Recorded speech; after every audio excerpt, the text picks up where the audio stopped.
सवाल पूछूं मैं? मतलब आप सबसे सवाल पूछते आए हैं, मुझे यहाँ पर थोड़ी शर्म आ रही है आपसे सवाल पूछने में। सवाल आपको पूछना है, आप हमसे कहिएगा कि हम क्या सवाल पूछे। हम लोग तो एक एजुकेशन के सेक्टर से थे जी। और जब हम लोग इसकी शुरुआत किए थे एजुकेशन में, तो हमें नहीं लगा था कि इतना एजुकेशन को हम लोग वर्ल्ड लेवल तक ले जा सकते थे। जी। कहीं ना कहीं हमें भी इस चीज का दुख लगता था कि हमारी जो भारत का कल्चर था, हमारी जो संस्कृति थी, हमें विश्व गुरु कहा जाता था। दुनिया से लोग हमारे यहाँ पढ़ने आया करते थे, आज भारत से लोग जा रहे हैं। एक हमारा सपना है, पता नहीं कब ये पूरा होगा, कि बाहर से भी लोग यहाँ पढ़ने आएंगे और हम इस जन्म में इस सपने को पूरा होते देखकर ही जाएंगे। क्या बात है। लेकिन कुछ ना बहुत ही पिक्यूलर चीजें होती है जो कि टीचर्स करते हैं, जो एक क्लासरूम में होती है। जैसे कि आज की तारीख में अलाउड नहीं है, लेकिन हमारे ज़माने में तो चौक सीधा आगे से फेंक करके जहाँ पर हम बैठे हैं वहाँ पर निशानेबाजी लगाई जाती थी, या फिर get out of the class हो जाता था, या फिर नील डाउन होता था, या फिर मुर्गा बनाया जाता था, या फिर हैंड्स अप कर दिया जाता था। तो आप ये सब मिस करते हैं क्या व्हाइल यू टेक क्लास? नहीं नहीं, ये तब होती है जब क्लास बोरिंग हो जाती है तब। हाँ। तो हम लोग की पूरी कोशिश रहती है कि क्लास में कभी बोरिंग फील ना हो।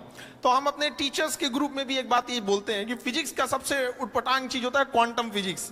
हम कहते हैं कि जो कभी पढ़ाई नहीं किया है, एक मजदूर भी अगर थक के आ रहा है, उसको भी आप इतने बेहतरीन ढंग से पढ़ाएं कि वो भी बोर ना हो, उसको भी समझ में आ जाए।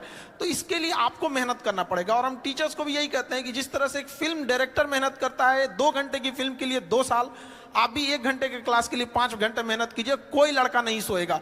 और हम तो लड़कों को भी यही कहते हैं कि हम पढ़ाते हैं, तुम्हारे में दम है तो भूल के दिखाओ। वाह, क्या बात है। तो मैं आपसे जानना चाहूंगी कि YouTube, जिसके जरिए आप actually millions and millions of students तक पहुंच पा रहे हैं, YouTube एक शिक्षा का माध्यम इन इंडिया, ये जो एक टॉपिक है, इसको अगर आप थोड़ा सा इलैबोरेट कर पाएंगे so that people also know, जो कि आज तक शायद आपकी क्लासरूम का हिस्सा नहीं बन पाए, उन्हें पता चले कि क्या किस लेवल का इम्पैक्ट है जो कि आपने भारत में जो विद्यार्थी हैं उनके ऊपर बनाया है। YouTube एक शिक्षा का माध्यम। देखिए, पहले एजुकेशन, अभी क्या हो गया, एजुकेशन एडटेक हो चुका है। Edtech in the sense education के साथ साथ आपको टेक्नोलॉजी को भी लाना पड़ेगा।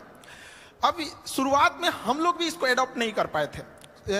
2019 के टाइम पे जब हमें कहा गया कि अब थोड़ा सा ऑनलाइन बताया जाए, तो चूंकि हमारे पास पटना में हम एक सेंट्रिक थे, वहां पे सबसे बड़ा क्लासरूम था, तो हमें लगता था कि लड़कों को हम यही पढ़ा रहे हैं।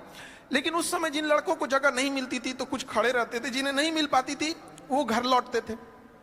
बाद में जब कोरोना आया तो मजबूरी में हमको आना पड़ा यहाँ पर, और कोई रास्ता ही नहीं बचा वहाँ पे। तो हम तो जैसे पहले पढ़ाते थे वैसे अभी भी पढ़ाते हैं, लेकिन पहले क्या था, एक क्लासरूम तक लिमिटेड थे, और अभी क्या है, यूट्यूब के माध्यम से हर जगह कोई भी देख सकता है।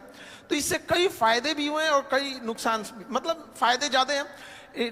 अब जो पढ़ने वाला है वो डिस्ट्रैक्शन से कैसे बचता है, इससे ज्यादा फायदा स्टूडेंट्स को है।